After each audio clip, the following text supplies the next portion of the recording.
La verdad es que el templo era muy importante para todos los judíos. Se habían hecho muchas inversiones también en ese aspecto, partiendo desde el templo de que era desde el rey Salomón, cuando su padre, el rey David, quería edificar casa para él, una casa de oración, una casa de sacrificios también. Pero el templo al que nosotros estamos siendo en este minuto viendo este pasaje es llamado el segundo templo o por algunos también el tercer templo. ¿Por qué? Porque cuando vino el sitio de Babilonia, digamos, cuando el rey Nabucodonosor II invadió eh, Judea el año 606, 605 a.C. y finalmente devastó todo lo que era allí la parte de Jerusalén y de Israel, y se llevó a muchas personas, las más importantes de la parte del pueblo de Israel. Israel ya había sido sitiado antes por los asirios, la parte norte, y la parte sur que quedaba era de Judea. Entonces quedó bastante devastado esto y hubo una segunda construcción cuando ellos retornaron de la cautividad después de haber pasado 70 años en Babilonia. Esa segunda construcción, ese segundo templo, fue autorizado por Darío Histaspes en el año 516 a.C. Por lo tanto, se contaba con ese templo y aún dice la historia, y eso usted puede leer de Esdras y Nehemías, que hubo personas que pasaron toda la cautividad, los 70 años, y aún volvieron allí, y cuando se ponían los cimientos del templo, del segundo templo que se estaba autorizando construir, daban gritos y clamores de júbilo, de alegría, de llanto, porque ellos, habiéndose alejado del Señor, fue lo que produjo esa apostasía, ¿verdad? Y fue lo que produjo ese juicio de Dios tomando a este rey, Nabucodonosor, y sitiando la ciudad para que ellos fueran deportados. Entonces ellos se dieron cuenta de su pecado, de su error, de no haber utilizado correctamente el templo, de no haber vivido las vidas como ellos debían vivir. Entonces, continuó la historia y pasaron varios imperios por sobre el pueblo de Israel. Después pasó el imperio griego y finalmente llegó el imperio romano. Entonces, anteriormente había estado el imperio medo-persa, que justamente por Darío habían sido depuestos esta construcción. Y posteriormente, cuando estaban bajo el imperio romano, Herodes ordenó, digamos, digamos, no solo por congraciarse, sino que también porque quería él tener una ciudad esplendorosa, contribuir en este caso para el templo de los judíos. Este es el templo actualmente, por eso algunos le llaman el tercer templo, porque sería el templo de Herodes exclusivamente, pero en realidad el templo de Herodes fue una continuación, o una remodelación o una ampliación de lo que había sido el segundo templo que se ha dado. De todas maneras, si usted le llama segundo templo, tercer templo, en realidad da lo mismo. Lo importante es lo que está ocurriendo en el templo en tiempos de nuestro Señor Jesucristo. Y esto usted puede ver ahora a partir del capítulo 21 de Mateo, versículos del 12 en adelante. Vamos a leer, hermanos queridos, ahí lea usted también con su mente, con su corazón, con sus labios también si desea. Dice la palabra del Señor. Y entró Jesús en el templo de Dios y echó fuera a todos los que vendían y compraban en el templo, y volcó las mesas de los cambistas y las sillas de los que vendían palomas. Y les dijo, escrito está, mi casa, casa de oración, será llamada, mas vosotros la habéis hecho cueva de ladrones. Y vinieron a él en el templo ciegos y cojos, y los sanó. Pero los principales sacerdotes y los escribas, viendo las maravillas que hacía, y a los muchachos aclamando en el templo y diciendo, Hosana al hijo de David, se indignaron y le dijeron, ¿oyes lo que estos dicen? Y Jesús les dijo, sí, ¿nunca leísteis de la boca de los niños y de los que maman, perfeccionaste la alabanza? Y dejándolos, salió fuera de la ciudad a Betania y posó allí. El Señor bendiga su palabra. Bueno, en esta ocasión el tema que he titulado El Mesías Purificador se trata específicamente, hay una labor específica que nuestro Señor Jesucristo, el Mesías, el Cristo significa Mesías y viceversa, ¿verdad? El ungido de Jehová, que es Dios mismo, el siervo de Jehová que vino a este mundo a pagar sus pecados y los míos. Bueno, Él ahora hace un ejercicio en el templo, hace una labor en el templo que es resistida por todos los que estaban allí, principales sacerdotes, pero que en realidad muestra nuevamente sus credenciales. No olvide que nuestro Señor Jesucristo, cada vez que hizo una obra, que era la obra que el Padre le había enviado, ¿verdad? Siendo Jesús no menor que el Padre, sino que simplemente subordinado, como lo vimos con las damas, ¿verdad? En, esta, en este despojo que él hizo, en que él vino a vivir como ser humano, eh, adquiriendo la naturaleza humana, aparte de la naturaleza divina que él ya tenía, él, todas las cosas que hacía, todas las obras que hacía eran para mostrar a su pueblo, al pueblo judío, al pueblo de Israel, que él era el Mesías que había sido anunciado en el Antiguo Testamento, en todas las escrituras. No olvide también que las escrituras que en ese momento se tenían era todo lo que nosotros conocemos como el Antiguo Testamento. Es decir, los salmos, los profetas y también los libros históricos y el Pentateuco, ¿verdad? Todo eso estaba reducido de alguna manera en unos 20, 24 libros que estaban en el Antiguo Testamento, llamado el Tanaj, ¿verdad? Y todo eso era lo que hablaba de el Mesías que iba a venir. Ahora que cuando vino el Mesías, no lo reconocieron. Algunos sí, pero en general el pueblo de los principales sacerdotes y las autoridades no le reconocieron porque no le quisieron reconocer ante tanta evidencia. Por tanto, todas las cosas que nuestro Señor Jesucristo hacía era para mostrar sus credenciales de que Él era el Mesías anunciado, aquel que se iba a entregar por sus pecados y por mis pecados. Entonces vamos a ver una breve introducción, la autoridad del Mesías en el templo, porque el Mesías tiene autoridad en todo el mundo, porque Él es el creador, Él es el que hizo todas las cosas. Pero aún en particular hay algo que necesitamos también revisar, que muestra este pasaje de que Él tiene autoridad en el templo. Para los judíos, bueno, ya lo vamos a explicar. También vamos a ver la oposición de los principales y vamos a tener una conclusión. Para comenzar, si ustedes recuerdan, Pastor Cristian nos predicó hasta el domingo pasado, ¿verdad?, acerca de cómo fue la llegada de nuestro Señor Jesucristo hacia Jerusalén. Había pasado por una pequeña localidad, primero había pasado por, eh, por Betania y después había pasado en los albores de una pequeña localidad. ¿Recuerdan el nombre que nos enseñó el pastor? La localidad de Betfagé, ¿se recuerdan? Sí, bueno, para los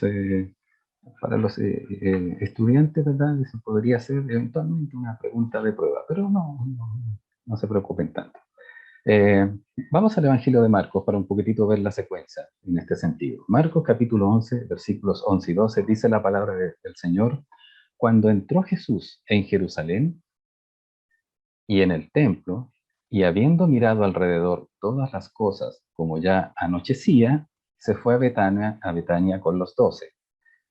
Al día siguiente, cuando salieron de Betania, tuvo hambre. En el Evangelio paralelo, que es el Evangelio de Marcos, dice que cuando nuestro Señor Jesucristo venía entrando, recuerdan ustedes aquel domingo de Ramos, que era un día domingo, efectivamente, la gente le aclamó, la gente cantó cosas, ¿verdad? Y muchos decían la palabra de Dios que era sin entender, digamos. Este es el Jesús, decían, pero algunos entendían que él podía ser el Mesías, pero la mayoría de la gente no entendían. Entonces cantaban cosas que también de repente no entendían.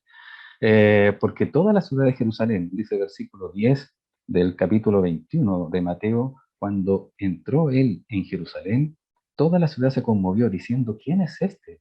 Que realmente venía sentado en un pollino con su escolta, ¿verdad? Que eran de 12, los 12 apóstoles, pero en realidad eran sus acompañantes, sus discípulos, y también venía mucha gente, y la gente le aclamaba, y tiraba sus vestidos también, y las ramas, las palmas, que estaban ahí, que nosotros conocemos aquel Domingo de Ramos.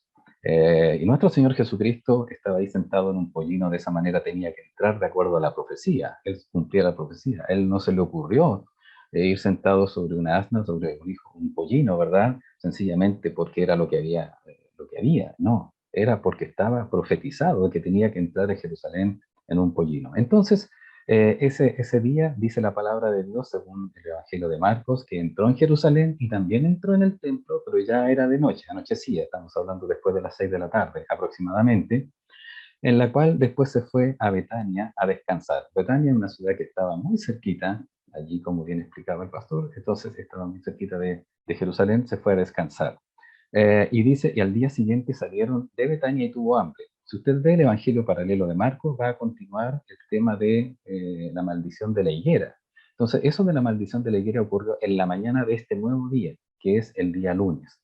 Estamos ahora en este día lunes de la última semana de vida de nuestro Señor Jesucristo. Esta es la semana previa a la Pascua, donde se iba a celebrar la Pascua de los judíos, en donde nuestro Señor Jesucristo iba a entregar su vida, iba a comprarnos con sangre su vida y la mía. Y este es el comienzo de la última semana que estaba viviendo. Ahora bien, este Jerusalén, este Jerusalén en los tiempos de Jesús, básicamente una pequeña ilustración. Aquí usted puede ver Jerusalén y este es el templo. Esta es la ciudad aproximadamente que se vivía hasta en ese tiempo. Si usted puede ver, aquí hay algunas partes en las que era la antigua ciudad de David. Después de esta ciudad, con Salomón, cuando se extendió, creció hasta esta parte y Salomón después construyó el templo, el primer templo, aquel que fue destruido por Nabucodonosor. Y después, más adelante, con Ezequías, ¿verdad? Esta ciudad fue creciendo y fue aumentando y también cerrando con algunos muros. Esta es la parte donde vivía Herodes antiguamente. Esto es lo que nosotros conocemos como la Vía Dolorosa, en la cual anduvo nuestro Señor Jesucristo y finalmente fue llevado aquí hasta el Calvario, donde fue crucificado. Recuerdan ustedes, todo esto está dentro del monte Moriah. Por una parte está el monte Moriah acá, Moriah donde iba a ser el sacrificio Abraham de su hijo Isaac, y por este otro lado estaría el monte de Sión, que por eso nosotros conocemos a Israel como de Sión, del monte de Sión. Ahora bien, lo interesante es esto. Entre la ciudad, que el templo estaba en altura, entre la ciudad, nosotros podemos ver que hay una gran escalera. Tiene un nombre específico, no recuerdo exactamente ahora, pero la gente cuando estaba en esta zona de la ciudad podía subir a toda esta zona, digamos, donde se encontraba la explanada del templo, que hoy en día ya no está el templo de Jerusalén, sino que está la mezquita ¿verdad? Del Domo de la Roca. Aquí la gente podía subir. Nuestro Señor Jesucristo cuando entró, cuando vino desde Betania, Betania está por este lado, por el lado oriente de Jerusalén. Por lo tanto, al pasar, al venir desde allá del lado oriente, tenía que pasar por una pequeña aldea que se llamaba Betfagé y pasar después por el Monte de los Olivos y del Monte de los Olivos subir. Y había otra entrada para acá que se podía llegar. Eso fue el día domingo en la tarde, ¿verdad? En el cual nuestro Señor Jesucristo volvió a irse y se devolvió a Betania para poder descansar. Ahora bien, ahora viene lo del día lunes. Y este día lunes viene en la mañana nuevamente y hace este recorrido y entra al templo. Y eso es lo que nosotros vamos a ver ahora. Esta última semana que estamos hablando, por favor, hermano querido, no confunda con la última semana de Daniel. La profecía de las 70 semanas de Daniel hablan de semanas de 7 años, en la cual en la semana 69 se le iba a dar muerte al Mesías. Y eso precisamente se cumplió cuando nuestro Señor Jesucristo vino a Jerusalén en ese día, en esa última semana que él iba a vivir, y lloró ante Jerusalén que apedreas y que matas a los profetas, etcétera, etcétera. Se lamentó porque Jesucristo vio que el pueblo no reconoció esta entrada a Jerusalén como aquel día de la visitación que habla Lucas. Este será el día de la visitación, este era el día en el cual se iba a cumplir la semana profética de las 69 semanas de Daniel, semanas de 7 años. Para los judíos había tres formas de tomar el concepto de semana. Una era semana de 7 días literales, otra era semana de 7 años, y había otra semana que por allí se mencionaba que de 49 años, pero este es el caso que nosotros estamos viendo. Y cuando yo digo ahora en este pasaje, eh, Mateo 21, del 12 en adelante, estoy hablando de la última semana de Jesús, una semana literal de 7 días. ¿Por qué? Porque usted va a ver de ahora en adelante hasta el capítulo 28 de Mateo, todas las cosas que acontecen en esta última semana, día por día, acontecen en esta última semana, literal de 7 días. Por lo tanto, no confunda con las semanas de Daniel que son de 7 años. Ahora, vamos a ver entonces qué fue lo que pasó cuando nuestro Señor Jesucristo, habiendo entrado en este día lunes a Jerusalén desde la mañana, después de que hubo sucedido el tema de la higuera, ¿verdad? Ahora entra al templo, en particular entra a Jerusalén y al templo. Entonces, vamos a ver en este punto la autoridad del Mesías en el templo, versículos 12 al 14. Este es el templo. Si nosotros pudiéramos más o menos tener alguna idea de cómo era el templo en aquel tiempo, cómo lo reconstruyó y cómo lo diseñó básicamente Herodes, Herodes el Grande, el padre, ¿verdad? Recuerda, Herodes Felipe y padre. Bueno, esta es la parte oriental que nosotros conocemos, pero aquí hay una puerta que se llama la Hermosa. Toda esta parte que está aquí está dentro de una explanada, una parte plana que se hizo en la cumbre del cerro, donde está en lo más alto de Jerusalén. Por eso cuando se habla de Jerusalén y se habla de subir, se habla siempre de subir a este cerro, no necesariamente de subir en sentido geográfico de sur a norte, sino que simplemente en un sentido de baja cota a alta cota, en un cerro. Bueno, aquí hay varias puertas. Esto es lo que se llama el patio de los gentiles. Todo esto que está acá. Los gentiles, si ustedes recuerdan, son todas aquellas personas que no son judíos, que no son judíos. Por lo tanto, los gentiles, los que no eran judíos, no podían traspasar este límite que estaba delimitado por algunos linderos acá. Y expresamente, dicen algunos historiadores que había un letrero acá que un gentil, una persona que no era judía o que no se había hecho prosélito judío, ¿verdad? Como para adorar en cuanto a la religión judía, no podía traspasar este límite que está aquí, que ustedes pueden ver, bajo pena de muerte. No podía entrar. Es decir, si entraba, se exponía y había un letrero que había una advertencia. Dentro de entrando ya propiamente tal al templo, porque dice la palabra de Dios que Jesús entró en el templo, dice en el templo de Dios. Entonces, entrando literalmente en el templo, nosotros vamos a encontrar 4 cámaras. No vale la pena ahora entrar en mayores detalles. Los leprosos, ¿verdad? La cámara de los nazareos, aquellas personas que hacían un voto ante el Señor, que no se iban a cortar el cabello, tampoco iban a beber sidra ni nada alcohólico, ¿verdad? Que nosotros conocemos. Cámara de la leña, ¿verdad? Todo esto es para para los servicios, para los sacrificios. Esto es lo relevante que nosotros estamos acá. Este es el patio de las mujeres. En este patio de las mujeres en el cual entraban las personas, básicamente las mujeres no podían pasar de esta puerta que se llamaba puerta de Nicanor. ¿Por qué? Porque acá se hacían los sacrificios. Cuando una persona entregaba un sacrificio de paz, un sacrificio por expiación, un holocausto, y todas esas cosas, ¿verdad? Que dice Levítico, bueno, tenían que entrar aquí las personas, los jefes de familia, las personas, y entregar a los sacerdotes. Y los sacerdotes hacían el sacrificio en este lado.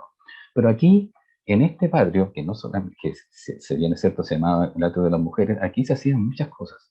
Aquí, por ejemplo, en esta puerta, frente a la puerta de Nicanor, se ponían los cantores y daban grandes alabanzas para todo, y todas las personas que pasaban podían escuchar estas alabanzas al Señor, tanto los extranjeros, todos ellos podían pasar y escuchar.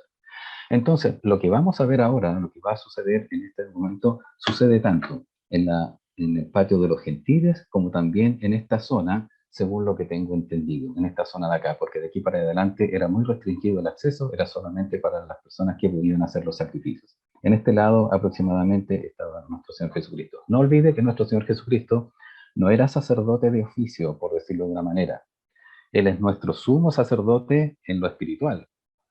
Porque ¿cuál era la labor de un sacerdote? La labor de un sacerdote en el Antiguo Testamento era representar al pueblo ante Dios para con los sacrificios, él hacía los sacrificios, él hacía ayudaba en tema de todo lo que era las ofrendas de paz, etcétera. Y había un sumo sacerdote que hacía en el lugar santísimo la expiación por todo el pueblo. Eso se hacía una vez en el año. Y solamente el sumo sacerdote podía entrar ese día nada más, una vez en el año, ¿verdad? Para poder hacer el sacrificio por todo el pueblo. Por lo tanto, los sacerdotes que estaban acá tampoco podían entrar en el lugar santísimo, sino que solamente el sumo sacerdote, como era en el tabernáculo, en el Antiguo Testamento, como el Señor lo había entregado. Entonces, aquí podían entrar algunas personas. Y nuestro Señor Jesucristo no era sacerdote en el sentido, digamos, de profesión, de entregar, sino que él era maestro, él era rabí, él era profeta también, pero no era reconocido, él no hacía sacrificios por nosotros. Él sí hizo un enorme sacrificio, que fue lo que estaba aquí figurativamente del sumo sacerdote real, ¿verdad? Que él hacía la expiación por un pecado, por los pecados del pueblo, en el cual quedaban cubiertos los pueblos, mataban un macho cabrío y otro lo mandaban al desierto, como sale en Levítico 16, pero nuestro Señor Jesucristo hizo eso espiritualmente.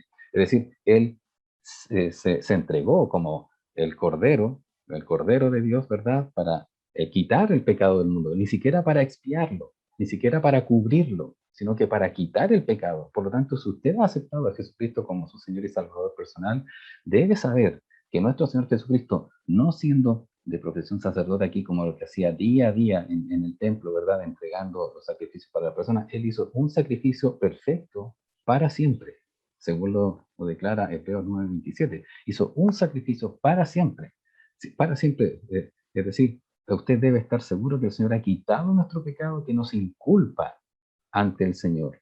Seguimos, obviamente, viviendo en este cuerpo con la naturaleza caída, en la cual nos lleva a nosotros a cometer pecados y a veces cosas que nos avergüenzan. De todas maneras, seguimos siendo pecadores perdonados, pero ya ese pecado que nos inculpa, en nuestro Señor Jesucristo lo quitó para que nosotros podamos ser salvos. Y de hecho, ya somos salvos. Usted ha reconocido a Jesucristo como su Salvador personal.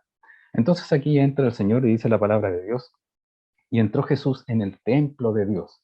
He querido subrayar porque en este pasaje aparece 4 veces la palabra templo, y además aparece otra alusión a él como casa de oración. Por lo tanto, 5 veces está hablando del templo. Es importante, tremendamente importante. Dice, y entró Jesús en el templo de Dios. Note también que el templo es de Dios.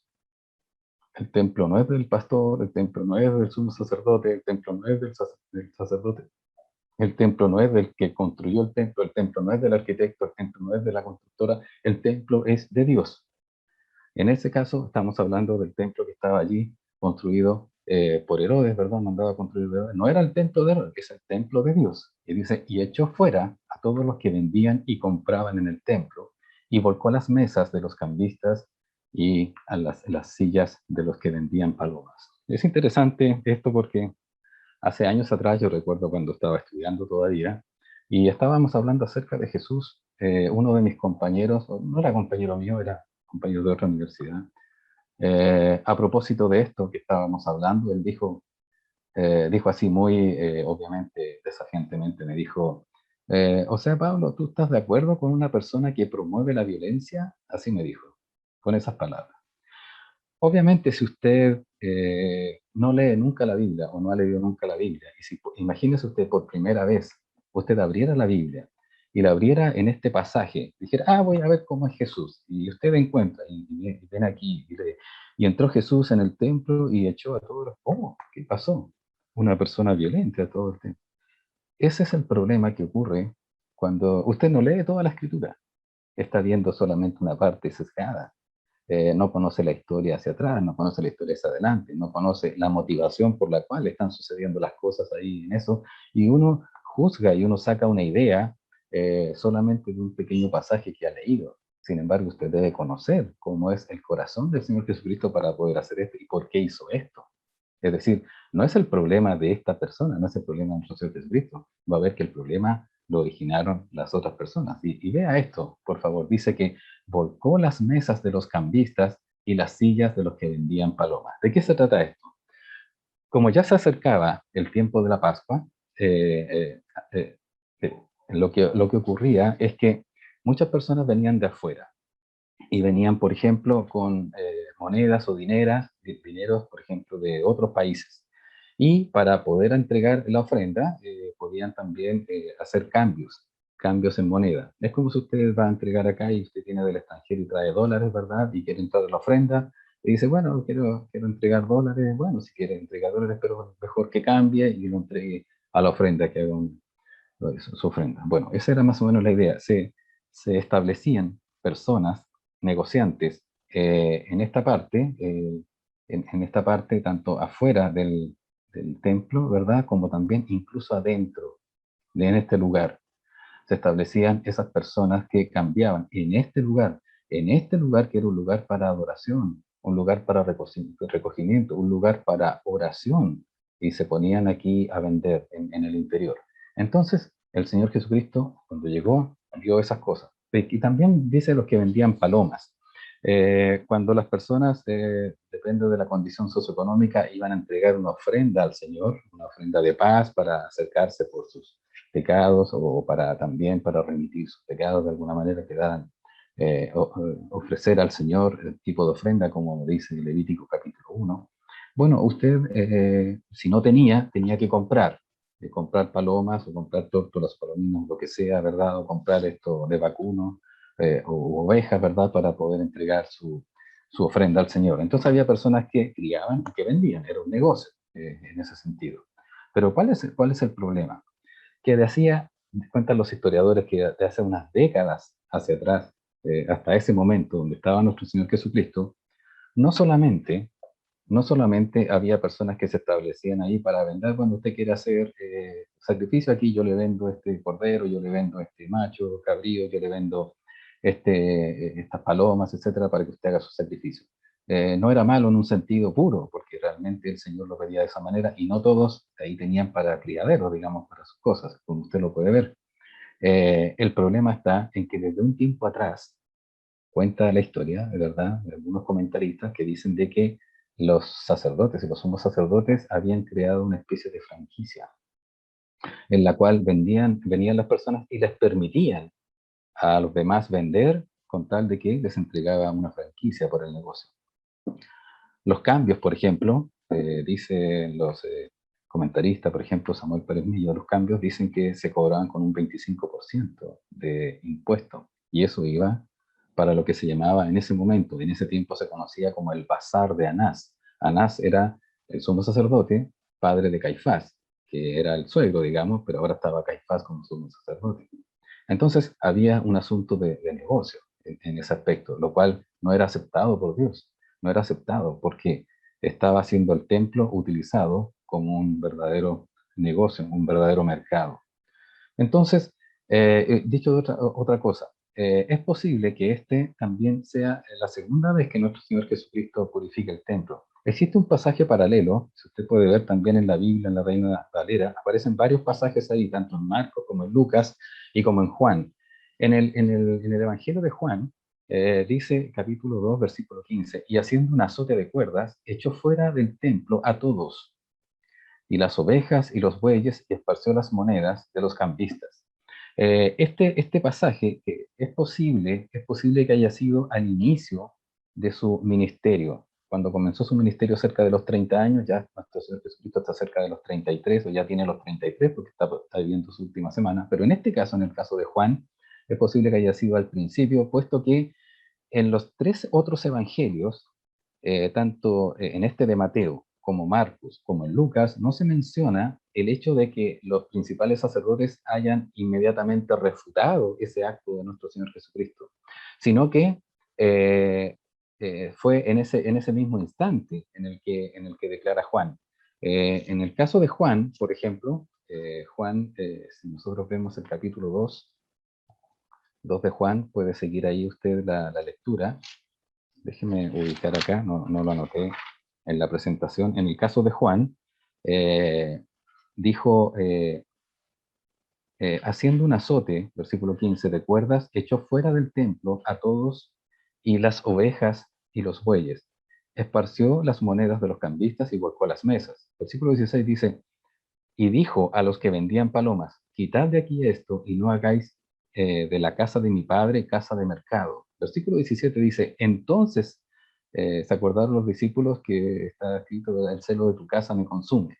Versículo 18, y los judíos respondieron inmediatamente, apenas el Señor Jesucristo hizo este azote de cuerda, ¿verdad? Y los echó, y dice la palabra de Dios que inmediatamente los judíos respondieron y le dijeron, ¿qué señal nos muestras, ya que haces esto?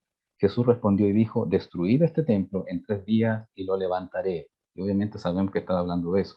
Sin embargo, en los pasajes paralelos al capítulo 21 de Mateo que estamos viendo, no aparece esta conversación respecto de los judíos. Por eso algunos piensan que esta sería como la segunda vez que el Señor habría hecho una purificación.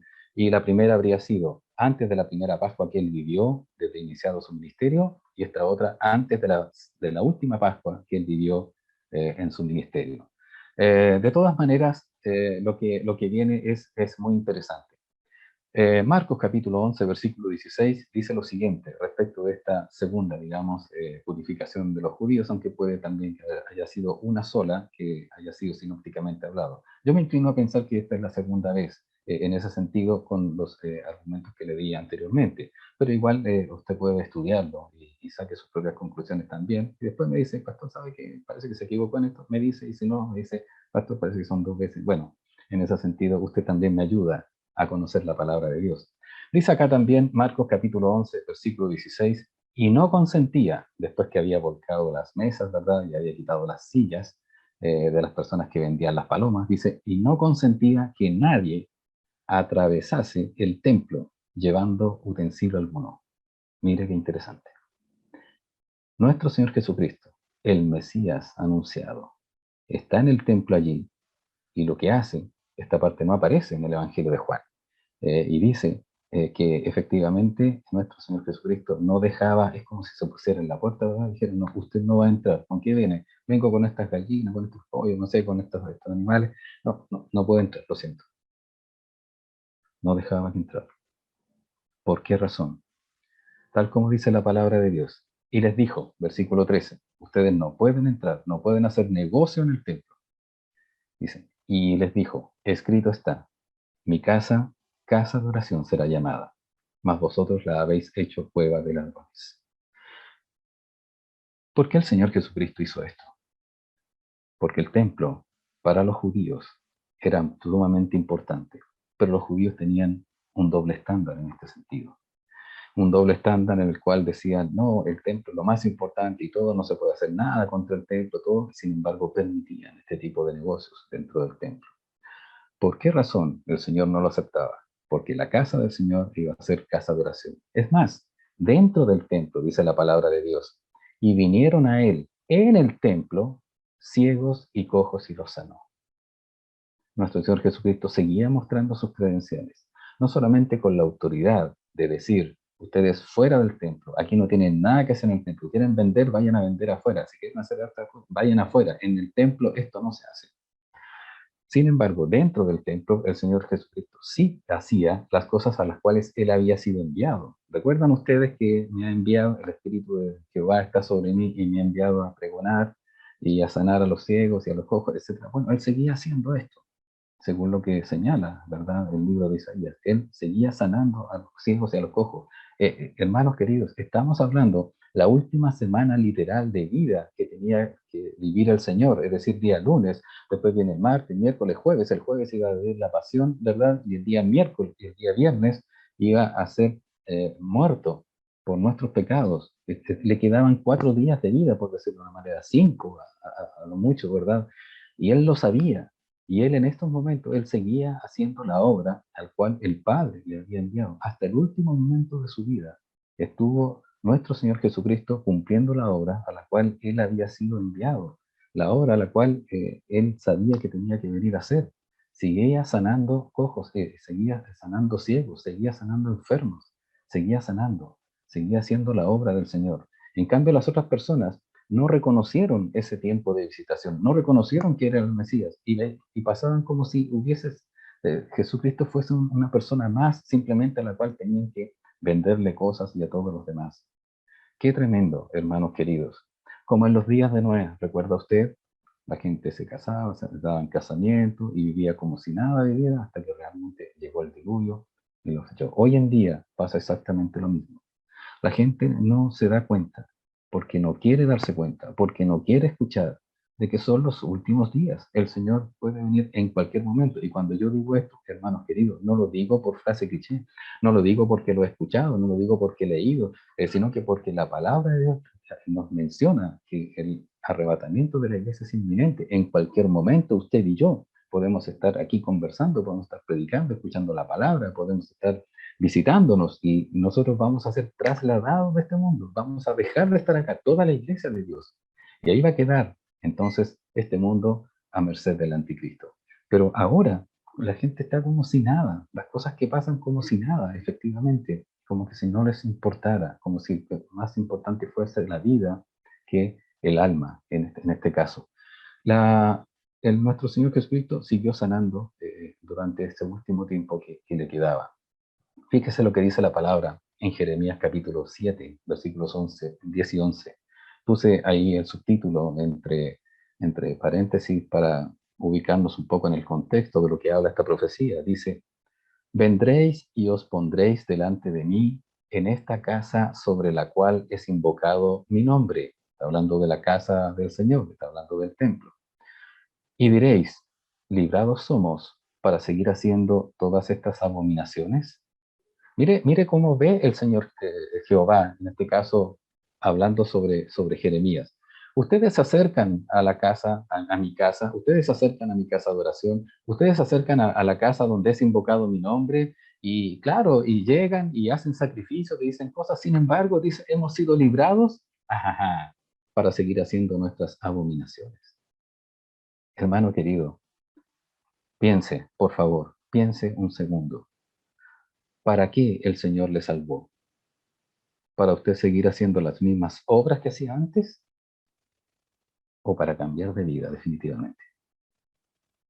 El templo del Señor debe ser un recordatorio, no solamente de casa de oración, que sí lo es, no solamente para hacer las obras de Dios, que sí lo es, no solamente para predicar el Evangelio, que sí lo es, sino que para que usted se esté pensando, ¿por qué el Señor permitió que hubiese templos? Para que usted se mirara a sí mismo y viera, este es el templo del Señor, el cual es mi cuerpo. Por lo tanto, si Él lo ha comprado, si en este cuerpo es invocado mi nombre, no me es permitido yo seguir con las abominaciones que hacía yo antes de ser convertido, antes de ser un hijo de Dios. Antes era yo una criatura de Dios, estaba perdido en mis delitos y pecados, estaba muerto, pero ahora soy una persona nueva, soy una nueva criatura, que ya no soy criatura, soy hijo de Dios. Por lo tanto, voy a seguir con las abominaciones si yo estoy invocando el templo, estoy en el templo del Señor. Versículo 11 dice, ¿es cueva de ladrones delante de vuestros ojos esta casa sobre la cual es invocado mi nombre? He aquí que también yo lo veo, dice Jehová. No hay cosa, no hay pensamiento, no hay intención, no hay motivación, no hay obra, hermano querido, que el Señor no vea. Todo lo ve. Es como si tuviese Él cámaras por todos lados, ¿verdad? Pero Él está en nuestra vida. Él vive en nuestro corazón. Por lo tanto, Él todo lo ve, Él todo lo sabe, donde es invocado mi nombre. Por lo tanto, cuando usted vea también el templo, y en este caso los templos que se han construido, las iglesias locales para adorar al Señor, no solamente piense que en ese lugar, en ese lugar me voy a portar bien, pero una vez saliendo de la reja del templo, bueno, total, es mi vida. No, yo lo veo. Su nombre, el nombre del Señor es invocado tanto en el templo como en su casa, como en su colegio, como en su universidad, como en su trabajo, como en su lugar de donde esté. Ahí es invocado, porque el templo es usted. Usted es el templo del Espíritu Santo. Dice Isaías 56:7, dice, y yo los llevaré a mi santo monte, los recrearé en mi casa de oración. Sus holocaustos y sus sacrificios serán aceptos sobre mi altar, porque mi casa será llamada casa de oración para todos los pueblos. Mire el alcance de nuestro Señor Jesucristo. Su muerte ha sido una bendición, como aparece, ¿verdad? En Génesis 12:13, que en tu simiente serán benditas todas las naciones de la tierra. Bueno, esto alcanza para todo el mundo. Alcanzó para Chile. El Evangelio llegó a Chile. El Evangelio llegó a este país que estaba alejado hasta el fin del mundo. Y aquí llegamos, y aquí hay personas que adoramos al Señor, usted y yo adoramos al Señor, alcanza para todos, por lo tanto, cuando piense en el templo, piense, claro, en un lugar específico, un lugar construido, un lugar que es un edificio, que no es nada en el sentido de que comparado con otros edificios, pero ahí es diferente en el sentido de que en ese lugar está dedicado para la adoración del Señor. He conocido aberraciones, hermanos queridos, que han sucedido en los templos del Señor y en particular en el templo de nuestra iglesia, que realmente me han dado mucha pena, mucha tristeza, porque ¿qué pensará el Señor de las cosas que han ocurrido allí en ese lugar? Sin embargo, hoy en día estamos viviendo una nueva generación de creyentes en este templo para poder adorar al Señor y servirle, para que eso también sea de bendición a todos los pueblos. Pero no olvide, por sobre todo, el templo es usted. Usted es el templo del Espíritu Santo. Ahora bien, ¿qué fue lo que pasó? Bueno, los principales sacerdotes, y era que no, se opusieron, mostraron su oposición, pero no precisamente como sucedió en el caso de Juan, que llegaron inmediatamente ante esa situación. Observe bien qué tipo de oposición dijeron los principales sacerdotes en este caso. Versículos 15 al 17, en este caso, el versículo 15 dice, pero los principales sacerdotes y los escribas viendo las maravillas que hacía, no está, la Biblia dice que en este caso no repararon en que había echado los cambistas y había volcado las mesas, sino que dice, viendo las maravillas que hacía, ¿cuáles eran las maravillas? Que había sanado a los ciegos, a los cojos, ¿verdad? Viendo las maravillas que hacía y a los muchachos aclamando en el templo nuevamente y diciendo, Hosana al hijo de David, se indignaron, se indignaron. Es decir, estaban los sacerdotes mirando ahí lo que ocurría, tanto en el atrio de las mujeres, ¿verdad? O si no, afuera, pero en particular dice la palabra de Dios que el Señor había entrado en el templo, estaba en el templo. Dice que cuando ellos vieron, no cuando vieron que Él volcó las mesas, no fue ese el reparo de estos sacerdotes y escribas, sino que cuando vieron las maravillas que hacía, Él está sanando, realmente es una persona diferente, tal como había sucedido todo el camino, ¿de acuerdo a ustedes? Desde Perea, desde el otro lado del Jordán, pasando por Jericó, pasando, ¿verdad?, por Betania, pasando por Betfagé, por todos esos lugares, y ahora llegando al templo, aún en Jerusalén, haciendo milagros. Eso les indignó, pero más les indignó cuando vio a unos muchachos, usted puede ver acá, unos muchachos, aclamando en el templo y diciendo, Hosana al hijo de David, Hosana. Eso les indignó, eso les reventó, eso les llegó a colmo. Dijeron, pero ¿cómo es posible? ¿De qué se trata esto, hermanos queridos? Los muchachos, más o menos aproximadamente la edad que estamos hablando allí es de unos 6 a 12 años aproximadamente. Eran los que estaban en el templo, pequeños, ¿verdad? Bueno, no podían entrar mucho más allá, por eso estaban ahí con las mujeres, estaban con las hermanas, incluso otros que estaban afuera.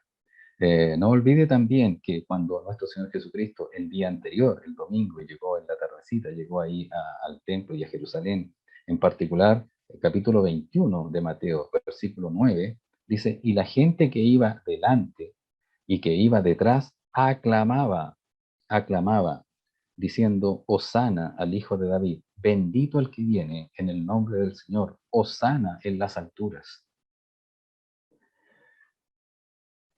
¿Qué es lo que está diciendo aquí? Que aparte de la gente que vio llegar al Mesías, que vio llegar en este caso, muchos sin entender, pero que decían estas cosas, que vio llegar a Jesús sentado en un pollino el día anterior, y ahora se le suman estos muchachos en el templo diciendo, Hosana al hijo de David, se indignaron. ¿Por qué se indignaron? Primera cosa, Hosana significa sálvanos Jehová, o Jehová, sálvanos. También es una expresión de deseo, o de cuando uno dice Jehová salve, pero es Jehová sálvanos. Y dice al hijo de David. Los judíos reconocían a Jesucristo como el hijo de David, pero también en este sentido reconocían a Jesucristo como Jehová salve. Imagínese usted para un judío ortodoxo que ha leído las Escrituras y que no acepta que Jesús sea el Mesías, que otra gente, y en particular niños, digan, Él es el Mesías, Él es Jehová, Él es el Jehová que salva, Él es el Jehová que ha venido. Eso es blasfemia, eso es pena de muerte para los judíos. Entonces, se indignaron por eso, se indignaron los principales sacerdotes. Es como cuando, lo vamos a ver más adelante, cuando el sumo sacerdote, en este caso Caifás, le dice, te conjuro por Dios, ¿verdad? ¿Eres tú el Hijo de Dios? Él dice, tú lo dices, lo soy. Jesús en muchas otras ocasiones había dicho que Él era el Mesías. En una ocasión, y usted recuerda en Juan 8:58, Él le decía, por muchas buenas obras he hecho. ¿Por cuál de ellas me apedreas? Y Él dijo, no te apedreo, no te apedreamos por buenas obras, sino que porque tú siendo hombre te haces igual a Dios. ¿Por qué decían ellos que Jesús se hacía igual a Dios? Porque Jesús en un momento dijo, antes que Abraham fuese, yo soy. Él había dicho las palabras mismas de Éxodo 3:14, cuando Jehová, ¿verdad? En la manifestación ahí en la zarza, que no se consumía, le dijo a Moisés, yo soy el que soy. Yo soy es el nombre de Jehová, el siempre existente. Es el nombre divino que los judíos no se atreven a proferir para no caer en el pecado de decir su nombre en vano. No menciona en ese nombre, que es las 4 letras, ¿verdad? De este tetragramatón. No las mencionan para no equivocarse, para no proferir. Sin embargo, estos muchachos decían, Hosana al hijo de David. En otras palabras, Jehová salve, mencionaban el nombre de Dios para decir que este nombre recaía sobre Jesús de Nazaret. Qué tremendo, qué grande. Y aún así, con esas señales, ellos, en lugar de decir, Señor, tú eres el Mesías, Señor, tú eres el Señor, Rabí, tú eres realmente Dios, el que estaba anunciado, tú eres el siervo de Jehová de Isaías 53, tú eres el que había de venir, en lugar de preguntar, en lugar de hacer eso, en lugar de rendirse ante toda la evidencia que nuestro Señor Jesucristo había hecho, ellos se indignaron, no podían creerlo.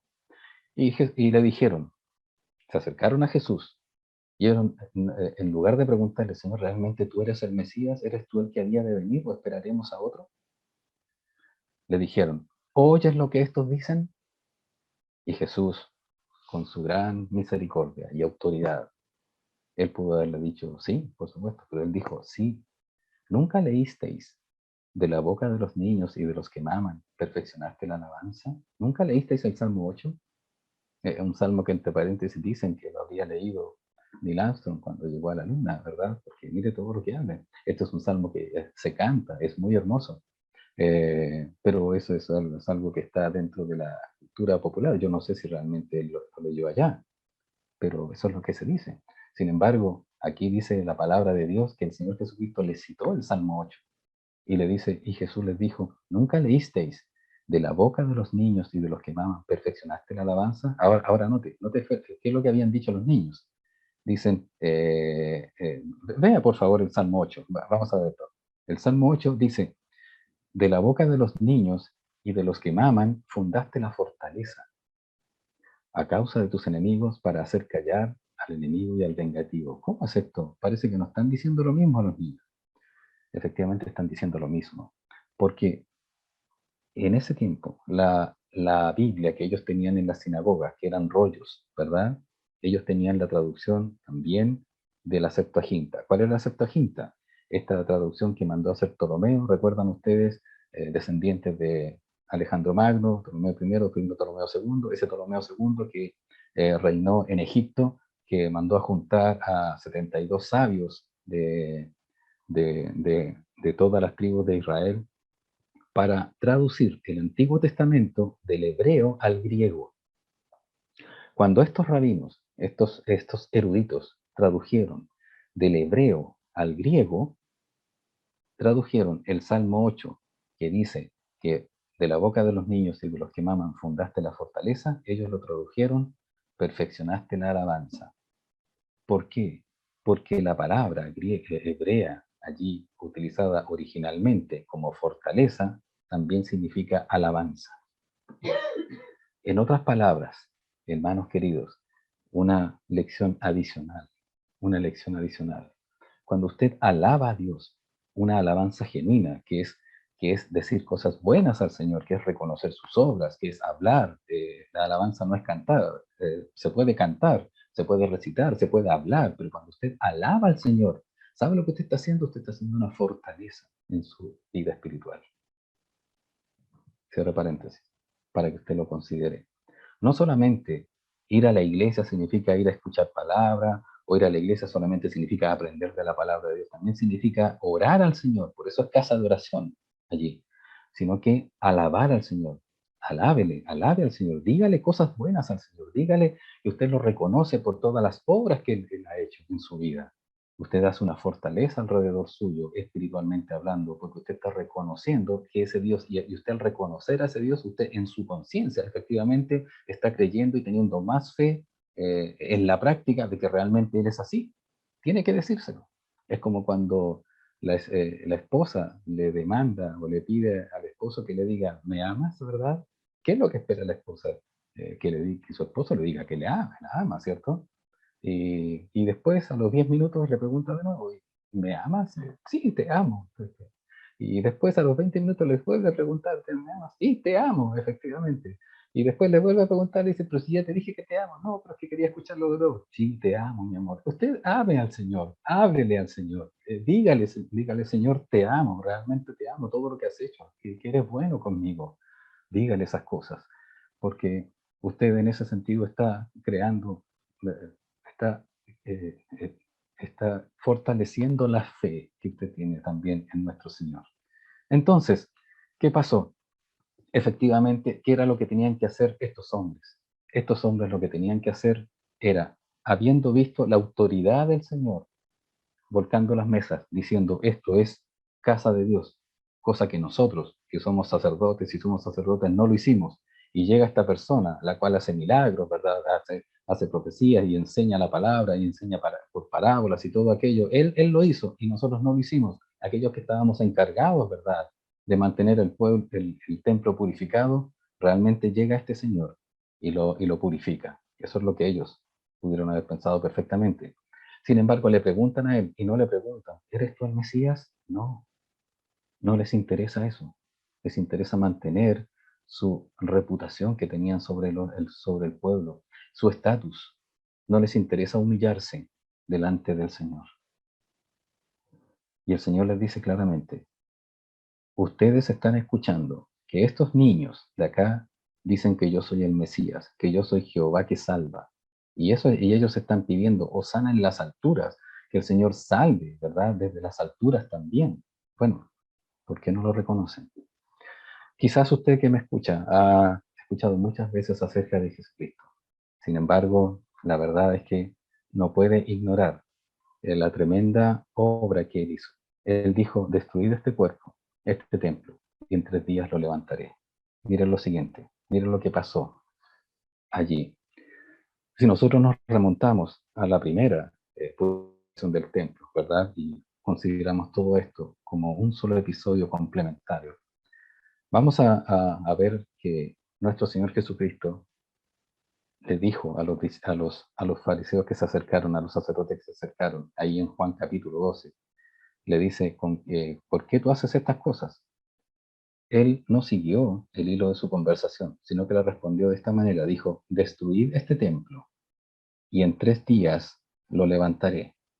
Por supuesto, ellos se burlaron, se rieron y dijeron, en 46 años este templo ha sido construido, es decir, venía desde el segundo templo, desde Darío Histaspes, ¿verdad? En el año 516 antes de Cristo, y ahora, ¿verdad? Había sido reconstruido, remodelado, ampliado, mejorado, ¿verdad? Por Herodes en 46 años. De hecho, el templo seguía mejorándose hasta el año 62 aproximadamente, y después, unos 8 años, fue destruido nuevamente por Vespasiano, por el general Tito.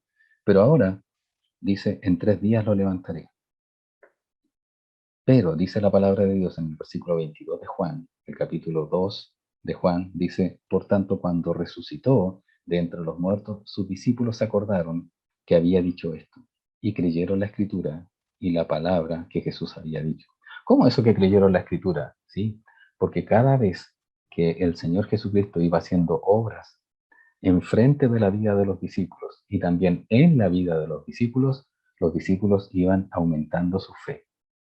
Hasta el punto que cuando Él resucitó, dice la palabra de Dios, usted lo va a ver al final de Mateo, dice que algunos dudaban, algunos de los discípulos incluso dudaban de que realmente haya podido resucitar, pero después creyeron, cuando dijo, verdad que Él lo había dicho. Él había anunciado su muerte 3 veces, recuerda, también una cuarta vez la había anunciado a los tres cuando venían bajando del monte de la transfiguración, y lo había dicho varias veces, pero ahora lo dijo delante de los fariseos, ¿verdad? Delante de los sacerdotes, le dijo, destruid este templo y en 3 días lo levantaré. Por lo tanto, cuando resucitó de entre los muertos, sus discípulos se acordaron que había dicho esto y creyeron la escritura y la palabra de Dios que Jesús había dicho. Si usted en estos momentos alaba al Señor, genera esa fortaleza por alabar al Señor, por las cosas que el Señor ha hecho en su vida solo en esta semana, usted va a creer más a la escritura. Si usted sigue leyendo la escritura y usted ve las cosas que el Señor ha hecho en su vida, usted va a seguir creciendo y va a seguir aumentando la fe, aumentando su fe en el Señor. Y esa fe es necesaria que usted la incremente porque van a venir pruebas, van a haber situaciones difíciles y usted necesita estar firme allí, como aquella casa que está construida sobre la roca, no sobre una ilusión, no sobre una fábula, no sobre un cuento, no sobre una ilustración. Usted está construyendo la vida realmente sobre la roca, que es Cristo Jesús, que Él murió y resucitó por usted y le compró. Por esa razón, si bien es cierto, los judíos consideraban que el templo era lo más importante, se habían olvidado quién era el Señor del templo, quién era el Dios del templo, quién era la persona por la cual estaba el templo allí, que era nuestro Señor Jesucristo. Y dice la palabra de Dios en una aplicación para usted, hermano querido, y para mí también, por supuesto. Primera a los Corintios capítulo 6, versículo 19. ¿O ignoráis que vuestro cuerpo es templo del Espíritu Santo, el cual está en vosotros, el cual tenéis de Dios y que no sois vuestros? ¿Ignoráis eso? El apóstol Pablo le da cuenta a toda la iglesia del Señor.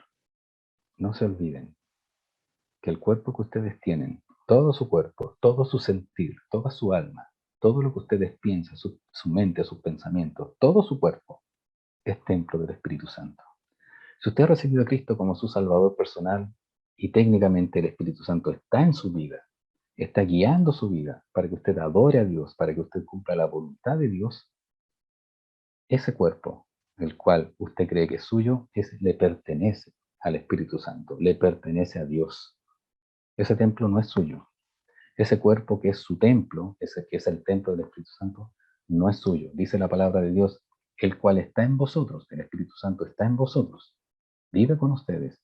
Y además dice, el cual tenéis de Dios. Ustedes no lo consiguieron porque ustedes lo compraron o estuvieron allí con los cambistas. No, lo recibieron de Dios porque el Espíritu Santo es Dios mismo. Y Él entró en el momento en que usted reconoció a Cristo como su Salvador personal.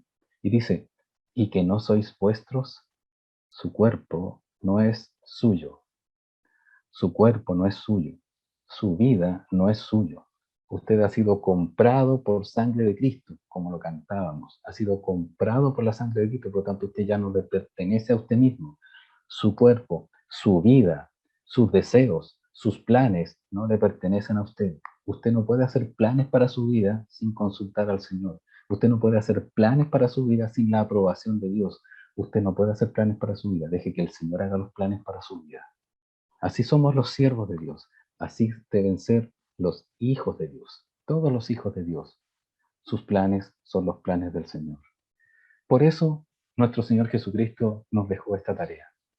Esta tarea de que si usted reconoce realmente que su cuerpo es el templo del Espíritu Santo, entonces no sea cosa